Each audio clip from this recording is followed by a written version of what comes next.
Hey parents, I was thinking the other day, just as a dad, as a parent, um, about what we're currently, current life that we're currently in. I was listening to Andy's message from Sugar Creek from 2 weeks ago, and he was talking about staying pure, sexual purity. Um, and I took that to myself, but then as I went through the week a little bit more, I started to think about what are we doing as parents to help make sure that our kids are staying safe, that we know what they're doing.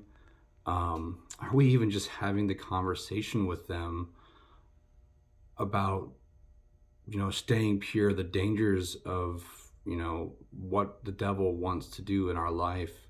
Um, so one thing that's weighed on me is, just two things. One is, are we having the conversations with our children about purity, about the gift that God has gave us, but how to handle it correctly. So I've got a 10-year-old and I've got an 8-year-old and I've got a 5-year-old, and the 10-year-old I've had the conversation. We've had the birds and the bees talk, and I've tried to create that open line of communication between him and I, that we can talk about anything that he has questions about, that he can feel safe about.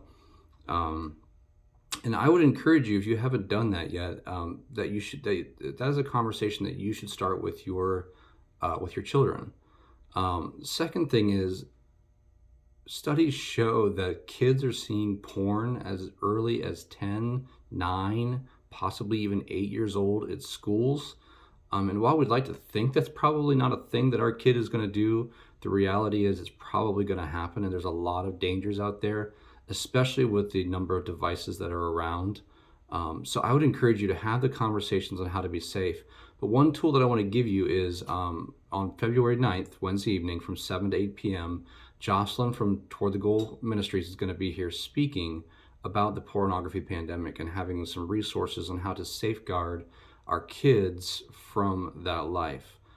So if this is something that I encourage you to come out to be a part of, to start the conversations with your kids. They're not fun. Having that first conversation with Tucker was not my favorite thing to do. However, the communication that him and I have had, the openness, the questions,